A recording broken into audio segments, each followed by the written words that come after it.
पानम। पानम बोले तो शराब। जहाँ शराब होती है ना वहाँ कलयुग अधिक मात्रा में पाया जाता है। शराब पीता कोई आप में से? आप में से कोई पीता तो नहीं होगा शराब? भैया जी आप तो नहीं पीते? नहीं, अच्छा है आप लोग। और छोड़ना हो तो आ जाओ, संकल्प दिला देते हैं, नहीं पिएंगे आज से। आजकल के बच्चे ना शराब शौक शौक में पी लेते हैं। लाओ, एक सज्जन बोले महाराज जी बियर तो पीनी ही चाहिए। हमने कहा क्यों भाई? बोलिए शराब छोड़ी है। हमने कहा क्यों? बियर शराब में नहीं आती। नहीं, बोले महाराज जी वो तो पीते हैं, हम सब लोग पीते हैं। हमने कहा भैया चाहे बियर हो या कोई सी महंगी से महंगी और सस्ती से सस्ती, ये शराब जो है ना ये अपनी आदत डलवाकर आपका नाश ही करेगी। कई लोग तो कहते हैं अंडा मांसाहारी नहीं है। कई लोगों का तर्क है कि अंडा मांस नहीं है, अंडा मांस नहीं है। तो क्या है? क्या है फिर? अरे अंडा तुम ना खाओ तो संडे से मुर्गी का बच्चा निकलेगा कि नहीं? निकलेगा कि नहीं? तो उसके अंदर जान थी तब तो बच्चा जिंदा निकला, तो ऑलरेडी उसमें जान तो थी। अब आपको खाने हैं तो लाख बहाने कर लो कि शाकाहारी है और फलाना। एक सज्जन तो हमसे कहने लगे महाराज जी मछली हम लोग इसलिए खाते हैं क्योंकि हमें प्रकृति की चिंता है। क्यों? बोले समुद्र में मछलियां कितनी बढ़ रही हैं, यदि मछली नहीं खाएंगे ना तो समुद्र में मछली ही मछली, मछली ही मछली, मछली मछली, इसलिए हम लोग खाते हैं थोड़ा कम रहे। हमने कहा वाह बड़ी चिंता है आपको। तो फिर आपको मछलियों की जनसंख्या दिख रही है तो मनुष्य भी तो बढ़ रहे हैं, इनकी जनसंख्या तुम्हें नजर नहीं आ रही है?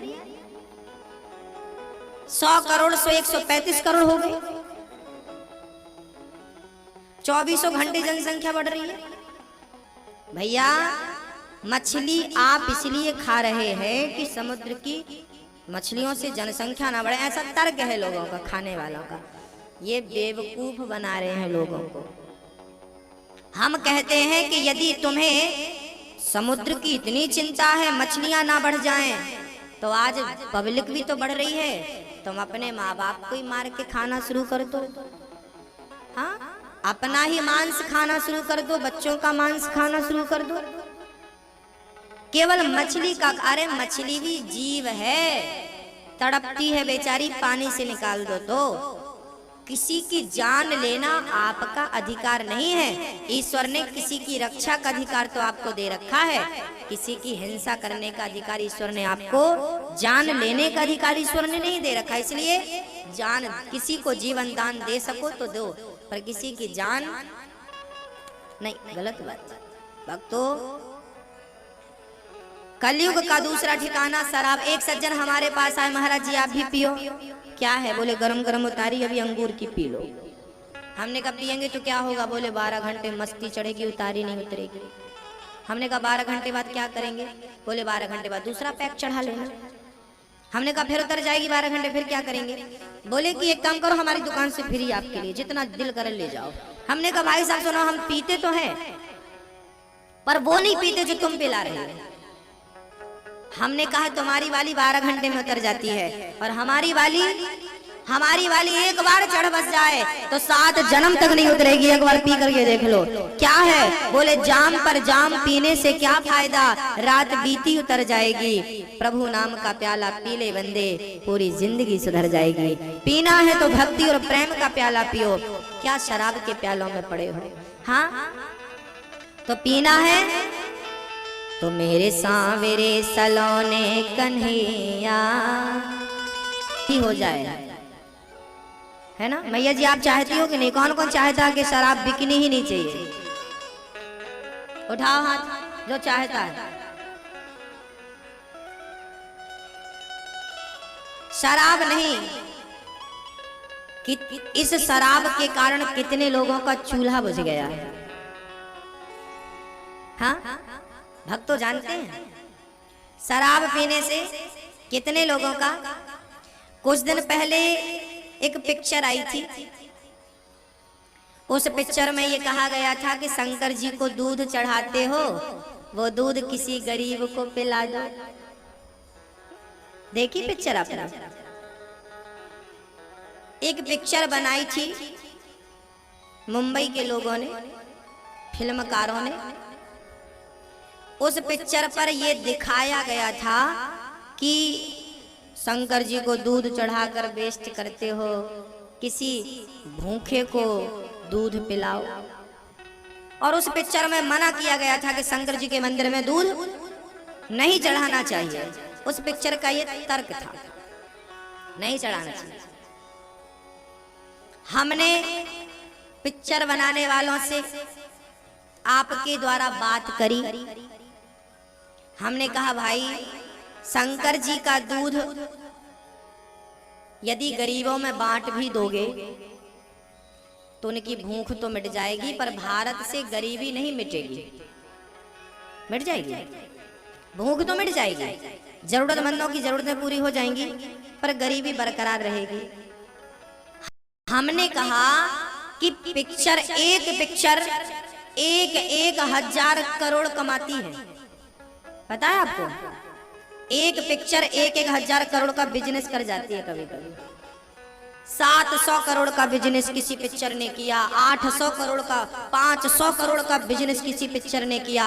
अब बताइए, पिक्चर बनाकर लोग कह रहे हैं कि शंकर जी को दूध नहीं चढ़ाना चाहिए, वो दूध गरीबों में बांटना चाहिए। इसकी पिक्चर बना दी और पिक्चर खुद करीब करोड़ों रुपए कमा गई। हम कहते हैं ठीक है, हम तो दूध गरीबों में बांटना शुरू कर देंगे, पर तुमने पिक्चर बना बना के जो कमाया है वो कमाई जेब में रखी, तब तुम्हें गरीबों की याद आई? यदि बांट देते तो 1000 करोड़ गरीबों में बांटते तो गरीबी भारत से दूर हो जाती कि नहीं? कितने लोग गरीबी रेखा से हट जाते। लेकिन शराब नहीं पीना चाहिए, इसकी आज तक कोई पिक्चर बनी? शराब का विरोध कोई पिक्चर बना के किया? शराब नहीं पीना चाहिए, शराब पिक्चर में खुद दिखाते हैं। एक सज्जन तो गाना गा रहे थे, मुझे पीने का शौक नहीं, पीता हूँ गम भुलाने को। मैंने कहा इस गाने पर बैन लगा देना चाहिए। ये नए बच्चे जब सुनते हैं ना और उनकी प्रेमिका उनको ठुकरा देती है ना, तो फिर वो भी शराब पीने लगते हैं। महाराज जी हमारा शौक नहीं है शराब पीने का, लेकिन ना हमें दर्द बहुत मिला है। एक सज्जन बोले महाराज जी हमारी पत्नी हमें छोड़कर चली गई, तो क्या करने लगे? अब हम शराब पी। तो शराब मतलब हर टेंशन की समस्या शराब है, ऐसा मूर्ख लोग मानते हैं। जरा बताइए कि शराब से समाधान होता है? एक सज्जन को कैंसर हो गया, डॉक्टर के पास गया, बोले कुछ दिनों के मेहमान हो तुम। क्यों? बोले शराब इतनी पी रखी, किडनियां खराब हो गई, पूरा लीवर बैठ गया। शराब घर उजाड़ने का काम करती है भक्तों। शंकर जी का दूध गरीबों में तो बांटना चाहिए, ये तो बता दिया, पर शराब जितना एक मजदूर आदमी ना, गरीब आदमी सबसे ज्यादा शराब पीता है, जितना कमाता है सब शराब में। हम तो कहते हैं कुछ ऐसी पिक्चर बने जो शराब का विरोध भी हो। दूध का विरोध करना आसान है, हमारे धर्म पर आघात करना आसान है, पर शराब पर 2 शब्द कहना बड़ा कठिन है। कोई नहीं कहता, कोई नहीं कहता। किसी को पड़ी है क्या? सबको मधुर लगती है, सब पी रहे हैं, बहुत सारे लोग पी रहे हैं। फिल्मी दुनिया में जितने हैं, पुरुष की छोड़ो, वहां की तो सुना हमने कुछ दिन पहले कि एक बहन जी शराब पी के गिर गई और गिरी तो मर गई।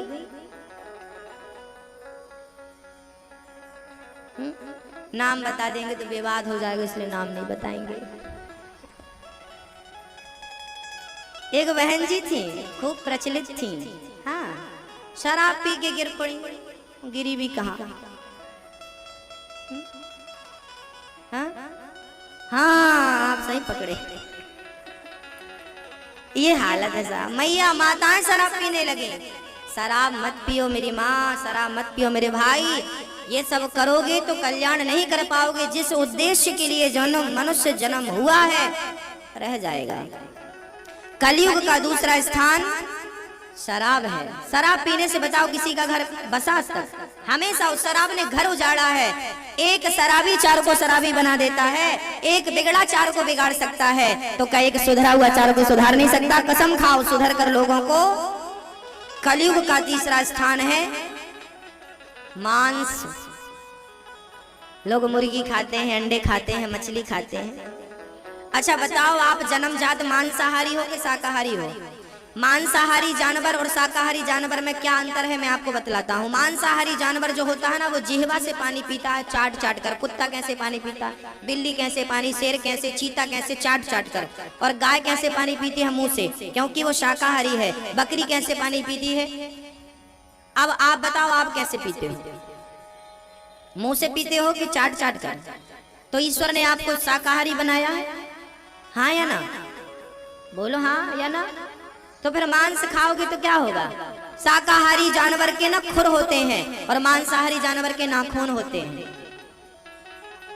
तो आपके पांव है ना, हाँ, नाखून तो नहीं है ना। मतलब ईश्वर ने आपको शाकाहारी बनाया है। शाकाहारी जानवर के कैनाइन दांत नहीं होते, जबकि मांसाहारी जानवरों के कैनाइन दांत पाए जाते हैं, बड़े बड़े ऐसे बाजू में दो। आप घी बोलना जरा, देखें आपके हैं कि नहीं कैनाइन दांत? नहीं होंगे।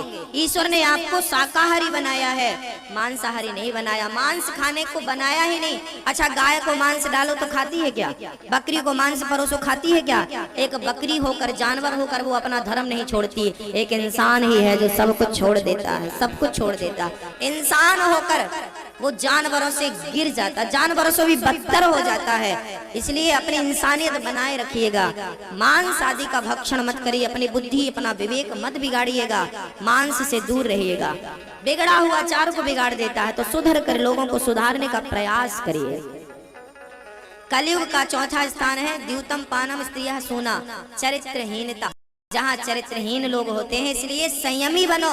विषयी जहाँ लोग होते हैं वहाँ कलयुग होता है, इसलिए संयमी बनो। कलयुग का पांचवा स्थान है गोल्ड। मेहनत का धन है तो कृष्ण बैठेगा, और पाप का धन है तो कलयुग बैठेगा। राजा परीक्षित के सिर पर मुकुट थी, राजा परीक्षित के सिर पे कलयुग सवार हो गया और राजा परीक्षित चरणों में गिर पड़े। कलयुग ने सवार होकर बुद्धि भ्रष्ट कर दी, समीक मुनि का अपमान कर दिया परीक्षित ने, और श्रृंगी जी ने, उनके पुत्र ने श्राप दे दिया, मेरे पिता के गले में तुमने मरा हुआ सर्प लपेटा है, जाओ मैं श्राप देता हूँ, आज से 7वें दिन तक्षक तुम्हें डसेगा और मृत्यु हो जाएगी। राजा परीक्षित को 7 दिन में मरने का श्राप लगा। अरे सोमवार से रविवार तक गिन लो, 7 ही दिन होते हैं, 8वां दिन होता ही नहीं। इन्हीं 7 दिनों में आप आए हैं, हम आए, और इन्हीं 7 दिनों में कब पता नहीं कौन सा दिन जीवन का आखिरी दिन हो। इसलिए हर दिन भगवान का स्मरण हो, हर श्वास में हो सुमिरन तेरा, यूं बीत जाए जीवन मेरा। चला, घर से निकलकर गंगा के तट पर पहुंच गए। बड़े बड़े साधु संत आए पर मुक्ति का उपाय ना खोज पाए। सुखदेव जी आए, चरणों में गिर पड़े। परीक्षित, प्रभु मुझे 7 दिन में मरना है, बताइए मुझे क्या करना चाहिए। सुखदेव जी बोले, जिसे 7 दिन में मरना हो उसे भगवान के नाम का आश्रय लेना चाहिए। श्री सुखदेव भगवान ने भगवान की स्तुति करी और परमात्मा भगवान नारायण से ब्रह्मा जी प्रकट भये। ब्रह्मा जी से मनु और शत्रुपा का जन्म हुआ। मनु शत्रुपा की 3 बेटियां हुई, आकुति, देवहूति और प्रसूति। आकुति का विवाह रुचि प्रजापति से हुआ, देवहूति का विवाह करदम जी से, और प्रसूति का दक्ष प्रजापति से। दक्ष की बेटी का विवाह भगवान शिव से हुआ, और सती दक्ष के यज्ञ में भस्म भई जाकर वो पार्वती के रूप में अवतार लेती हैं, और भगवान शिव का पार्वती से विवाह होता है। शिव पार्वती के विवाह का आइए प्रेम से दर्शन करते हैं। कथा आप सभी माताएं निवेदन है अपने पड़ोसियों से कहना, जो टीवी पे कथा देख रहे हैं, आप लोग ये कथा मोबाइल पर भी आता हूँ भजन करने मत जा। ध्रुव जी बोले, लो अभी गोद में बिठाने को तैयार नहीं थे, भजन का केवल मन बनाया तो 5 गांव की संपत्ति देने को तैयार हो गया। भजन कर लूंगा तो पता नहीं क्या मिलेगा। देख, भजन के संकल्प से ही प्रभाव दिख जाता है भैया जी। आपने सत्यनारायण भगवान की कथा सुनी कि नहीं कभी? किस किस ने सुनी? दादाजी, उस कथा में एक प्रसंग आता है। सत्यनारायण भगवान की कथा में एक छोटी सी चर्चा आती है। एक लकड़हारा जंगल से लकड़ी लेके आता है, तो पंडित जी के घर पर सत्यनारायण भगवान की पूजा चलती रहती है। लकड़हारा लकड़ी का गट्ठा रखा, तो पंडित जी ने प्रसाद दे दिया उस लकड़हारे को और शीतल जल दे दिया। लकड़हारा ने पूछा, पंडित जी क्या कर रहे थे आप? बोले मैं तो सत्यनारायण भगवान की कथा सुन रहा था। तो लकड़हारा बोला, क्या मैं भी सत्यनारायण भगवान की कथा करा सकता हूँ, सुन सकता हूँ? पंडित जी बोले, बिल्कुल, तुम लकड़हारा हो तो क्या हुआ, करा सकते हो। तो लकड़हारा प्रसाद पाया, जल पिया और वहाँ से संकल्प लिया कि आज लकड़ी बेचने पर जो भी दाम प्राप्त होगा मैं उससे सत्यनारायण भगवान की कथा सुनूंगा। ऐसा कथा में है कि नहीं? फिर क्या है, फिर वो सिर पे लकड़ी का गट्ठा रखता है, जाता है, और आज उस कथा में लिखा है कि आज उसके लकड़ी के तिगुने दाम प्राप्त होते हैं। कितने? जितने की रोज बेचता था आज उससे दुगुने तिगुने दाम मिलते हैं। क्यों मिला? क्योंकि उसने आज संकल्प ले लिया था कि इसकी कमाई से जो भी धन प्राप्त होगा मैं सत्यनारायण भगवान की कथा सुनूंगा। जब आपके हृदय में सद्भाव सद्विचार जागता है कि इस बार मेरी खेती से यदि अच्छा हुआ तो मैं भागवत की कथा सुनूंगा, आज मैं कीर्तन करवाऊंगा, देखना आपकी इच्छा से आपके सोचे हुए से कई गुना ज्यादा होगा, क्योंकि आपका संकल्प जुड़ा है उस काम से। ये सत्यनारायण भगवान की कथा में लिखा है, आपने भी कई बार, हमने भी कई बार सुनी और सुनाई है। आया उन्होंने सत्यनारायण, उसके बाद फिर लिखा कि उसके लकड़ी बेचना छूट गया, फिर वो माला माल हो गया, धन दौलत उसके पास खूब हुई। और उसी सत्यनारायण भगवान की कथा में एक चीज और लिखी। एक राजा था, तो कुछ लोग एक पेड़ की छांव में सत्यनारायण भगवान की कथा कर रहे थे। तो राजा था, गांव के लोगों ने सत्यनारायण भगवान की कथा का प्रसाद दिया, चरणामृत दिया, तो राजा ना अहंकार बस प्रसाद वहीं छोड़ दिया, नहीं खाया। तो फिर क्या हुआ, जब घर गया तो उसके दूसरे राजा ने युद्ध किया और उसके युद्ध में उसको परास्त कर दिया, बर्बाद हो गया, दो रोटी को मोहताज हो गया। इसमें यह बताया गया है कि प्रसाद का अपमान करने से क्या होता है। इसलिए कथा के बाद, भागवत की कथा के बाद जो प्रसाद बंटता है ना, याद रहे कि वो प्रसाद का एक तिनका भी जमीन पे ना गिर जाए। प्रसाद जगन्नाथ मंदिर में, कभी जगन्नाथ भगवान का नाम सुना होगा, जगन्नाथपुरी में भगवान को भात का भोग लगता है और पूरी विश्व की सबसे बड़ी रसोई है जगन्नाथ भगवान। 1 लाख लोग रोज खा सकते हैं, 1 लाख से ज्यादा, इतना भात वहां रोज बनता है, रोज 12 महीने दाल और भात। और कहते हैं जगन्नाथपुरी में तुम्हें मंदिर परिसर में कहीं भी चावल का दाना मिल जाए ना, वो भले सबके पांव के नीचे आ गया हो, उसे चावल को आप उठा के खा सकते हैं, क्योंकि वहाँ प्रसाद है। जगन्नाथ भगवान के मंदिर में जो लोग, आप लोग खा लेते हैं ना, आप लोग खा लेते हैं, एक जगन्नाथ भगवान का मंदिर ही एक ऐसा मंदिर है कि वहाँ पर ब्राह्मण और चांडाल एक ही पत्तल पर दोनों लोग खा सकते हैं। समझ रहे हैं? इस दुनिया में केवल जगन्नाथ भगवान का ही मंदिर ऐसा है जहाँ एक ही पत्तल में आप भी बैठ जाओ, हम भी बैठ और एक साथ खाते हैं। वहाँ पर तुम किस जाति के हो, हम किस जाति के हैं, कोई फर्क नहीं पड़ता। वहाँ तो बस भगवान का प्रसाद है, वो प्रसाद सबको, आपने खा के पत्तल फेंक दी और उस पत्तल पे कुछ जूठन बच गया तो हम उसे चाट सकते हैं। आप सुनिएगा, जगन्नाथपुरी में एकादशी उल्टी लटकी है, हाथ पांव पीछे बंधे हैं। क्यों? क्योंकि एक बार एक सज्जन ने जगन्नाथपुरी में प्रसाद पाया, पत्तल पर प्रसाद पाया, तो उसके खाने के बाद थोड़ा सा प्रसाद चावल का, दाल का बच गया। तो ब्रह्मा जी वो पत्तल बची, तो वहां पर एक कुत्ता आया, उस पत्तल को कुत्ता चाटने लगा। एक तरफ से कुत्ता चाट रहा था और दूसरी तरफ से ब्रह्मा जी आए और उसी पत्तल से वो चावल उठा के खाने लगे। तो एकादशी को हंसी आ गई, ओ ब्रह्मा कैसा कुत्ते का जूठन खा रहा, कुत्ता और ब्रह्मा एक साथ खा रहे हैं, एकादशी को हंसी आ गई। तब ब्रह्मा जी खाते रहे, तब जगन्नाथ भगवान प्रकट हो गए। अरे एकादशी ये जगन्नाथपुरी है, यहाँ पर कुत्ता और ब्रह्मा दोनों एक साथ एक ही पत्तल पर खाएं। तुम कौन होती हो हंसने वाली? ये प्रसाद है। प्रसाद का फुल फॉर्म क्या होता है?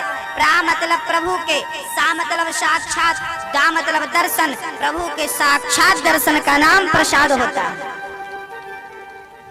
तो प्रसाद का अपमान कभी ना हो। तब भगवान ने एकादशी को उल्टा लटका दिया और बोले आज के बाद जगन्नाथपुरी में एकादशी का कोई प्रभाव नहीं होगा, इसलिए एकादशी के दिन भी वहां पर चावल का भोग लगता।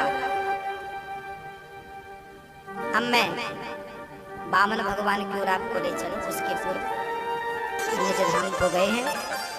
इन्हीं के वंश में भगवान पृथु हुए हैं, जिन्होंने पृथ्वी का दोहन किया है। 10,000 कान भगवान से आपने मांगे हैं। प्रियव्रत जी के वंश में भरत जी हुए हैं। फिर जड़ भरत हुए हैं। जड़ भरत ने रघुगण को उपदेश दिया है। मैं इस उपदेश की ओर कल चलूंगा। एक नाम लेकर अजामिल का उद्धार हुआ है। गुरु का अपमान इंद्र ने किया है। समुद्र मंथन हुआ है। हाथी का उद्धार किया है भगवान ने। फिर राजा बलि के लिए भगवान वामन बनकर अवतरित हुए हैं।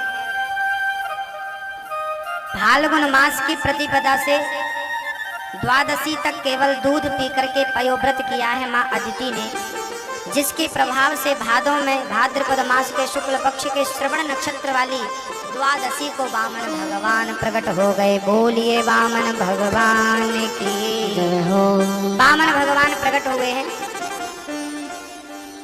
और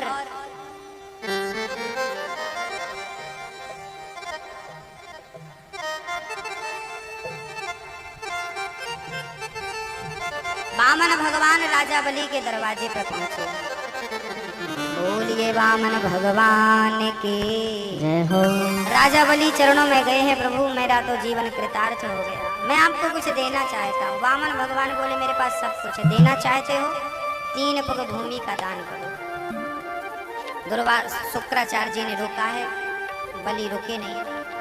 पहले पग में भगवान ने जब दान लिया, शरीर को विशाल किया, पाताल लोक को नाप लिया, अतल वितल सुतल। दूसरे पग में भगवान ने सत्यलोक को नापा। ब्रह्मांड फटा, चरणों से होता हुआ जल ब्रह्मा जी के कमंडल में गया, पर बाद में वही गंगा के रूप में प्रकट भये। तीसरा चरण कहाँ रखे? राजा बलि को भगवान ने गरुड़ से मार लगवाई ताकि इसका धैर्य देखा जाए। राजा बलि ने धैर्य नहीं छोड़ा। तीसरा पग राजा बलि के मस्तक पे भगवान ने रखा। बोलिए वामन भगवान की जय हो। वामन भगवान से राजा बलि ने कहा प्रभु, भगवान बोले क्या चाहते हो? राजा बलि बोले मैं आपका दर्शन करना चाहता हूँ। द्वारपाल बनकर खड़े हो गए। भगवान आते जाते राजा बलि दर्शन कर रहे हैं।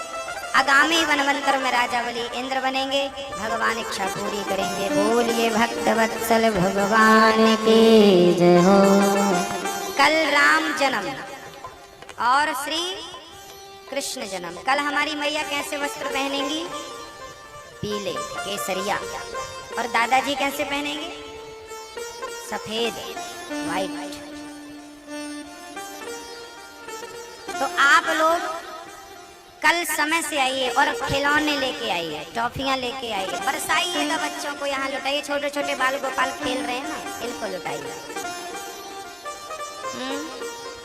कल राम जी की कथा होगी। राम जी ने 14 साल के लिए ही कैकेयी ने वनवास क्यों भेजा? राम जी को 15 साल को भेज सकती थी, 13 साल को भेज सकती थी।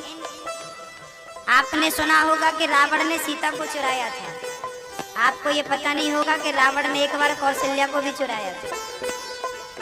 रावण ने कौशल्या माँ का भी हरण किया था एक बार।